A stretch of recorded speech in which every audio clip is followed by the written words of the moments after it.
I've supported hundreds of mothers on their pregnancy journey, and I thought it would be good to provide some guidance about what to do and what to expect in the first few months of pregnancy. That initial stage of finding out you are pregnant is such an amazing and overwhelming period. It's often mixed with lots of questions and emotions. Often thinking goes into how this will transition your life. I know that joyous moment when you read on the stick and you see it's positive and you kind of want to inform the whole world. Go to your contact list and send everybody a message to say, I'm pregnant. But I do want to encourage you maybe just to wait until you're 14 to 16th week pregnant. So what to do in the meantime is definitely book your first antenatal visit. What is an antenatal visit? An antenatal visit is a check-in or a health assessment with a healthcare provider. These healthcare services look different across the globe. Some mothers have only access to public health facilities and they can only go to the health facility maybe that's close to home, and they don't always have a choice with choosing a healthcare provider. If you're reliant on public health services, I definitely recommend that you show up as soon as you hear that you are pregnant and start the journey. The alternative to public health services is getting these services privately sourced. In such a case, you are able to choose your own healthcare provider and probably decide the birth that you want. Although being 6 or 8 weeks pregnant, that's probably not where your mind is going yet. And probably you also think, I don't really know what I want yet. So there's still enough time. It doesn't really matter where do you go to initially. You can also change your healthcare provider on your journey. If you're planning to pay out of pocket for private healthcare services, I definitely want you to draw up a financial plan. Often there could be complications during pregnancy that is unexpected, or after birth, mother or baby can end up in the ICU. Then the cost increases significantly. And I've literally seen how people had to sell off houses or cars to pay hospital bills. This first step of private healthcare is to identify the healthcare provider that you will be visiting. There's various choices, like either you want to go to obstetrician, a general practitioner, or a midwife. Obstetricians are specialist doctors who are well versed in helping complicated births and know all the ins and outs about pregnancy throughout until baby is birthed. Whereas general practitioners are doctors who did not specialize but will normally have a lot of experience. The obstetricians and general practitioners normally will work from a healthcare facility like a hospital, which gives lots of new parents a sense of feeling that it's safe.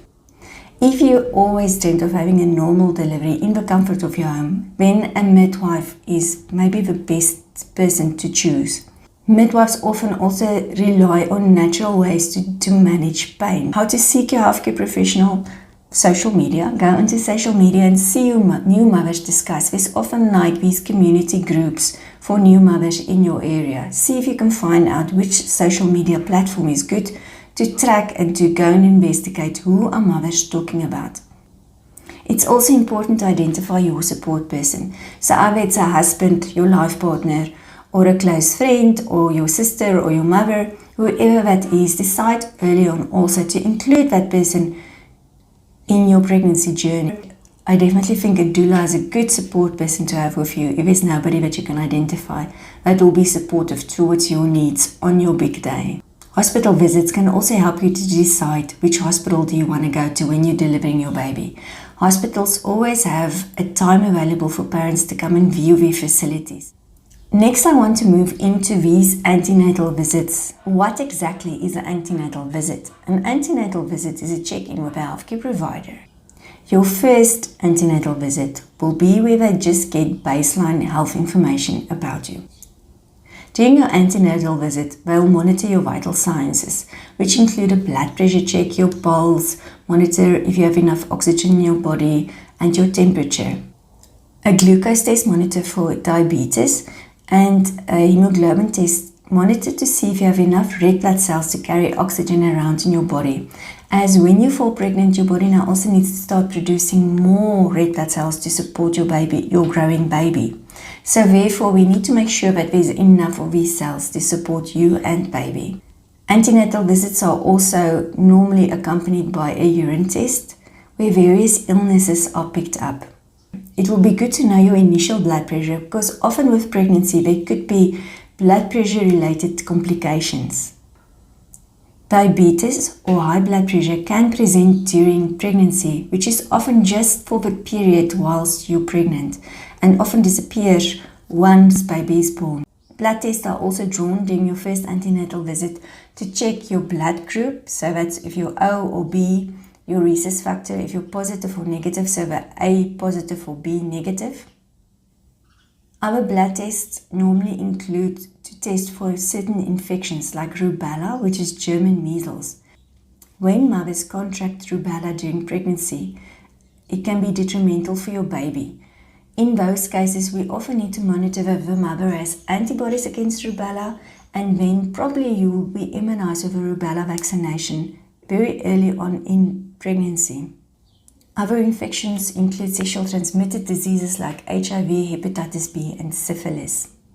There are a multitude of genetic type blood tests available also, but not each country provides that. So this is definitely something important that you need to discuss on your first visit to your healthcare provider.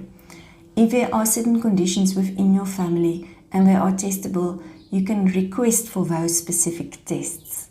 And lastly, maybe most importantly, at your first antenatal visit, they do monitor to see that you are actually pregnant. In some cases, they'll do an ultrasound, and sometimes you hear the baby's heartbeat, but not always. So don't be anxious if you did not hear your baby's heartbeat yet. After your first visit, you'll be booked for monthly visits until you hit 28 or 32 weeks, then you'll go bi-monthly until 36 weeks. And from 36 weeks onwards, you'll go weekly for a checkup. It's pretty magical to hear your baby's heartbeat the first time and to see how your baby's growing and progressing. So definitely take your birth partner with on these special visits. The do's and the don'ts.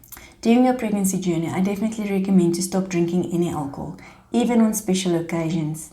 There's the increased risk of your baby developing fetal alcohol syndrome, even with 3 units of alcohol during pregnancy. So I definitely recommend stay away from alcohol and substances, smoking. For the coffee lovers out there, I definitely also recommend to try and cut down your coffee intake.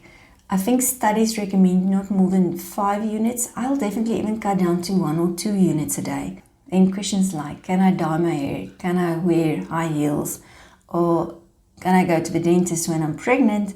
There are normally a lot of information online available.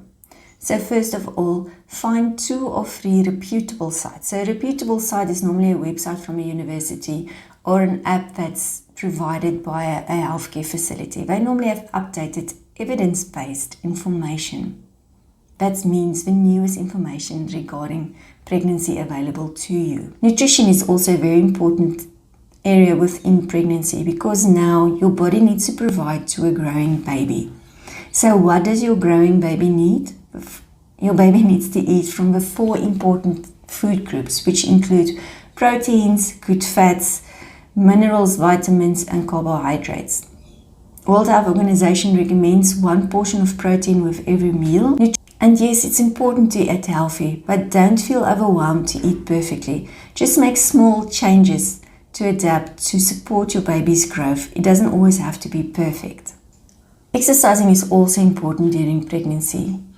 When I support mothers in the birthing rooms, I often find that mothers who exercised or are fit during their pregnancy manage with labor much more easier because they've got endurance and they've got strength. If you're not exercising currently, start with gentle walking and see if you can build up some strength training exercising to support your lower back, your arms and your legs.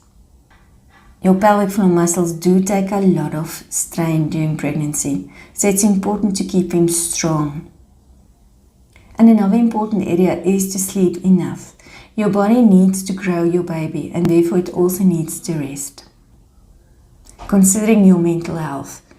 When parents learn that they are pregnant, often hurts from the past come rushing through. During pregnancy, you often remember things from your own childhood. And if there were certain areas that you did not dealt with properly, or maybe you're experiencing a lot of fear or anxiety, or feeling like you don't have any energy and feeling like you don't enjoy the things you used to enjoy anymore. Also, there's lots of conflict within your relationship. I definitely recommend to see a counselor. Don't wait until your baby comes. Often parents will think that a baby will fix problems. In fact, having little sleep, having to deal with a baby and finding your new identity in that space can be quite overwhelming. And often during this initial stages of having your baby, there's hardly any time to really think about things. And this can cause your mental health to deteriorate. So please don't neglect yourself. I hope this pregnancy in a nutshell for the first few months information helped you a bit to identify what you need to do next. And good luck on your journey. I hope to see you again here on First Mom's Blueprint.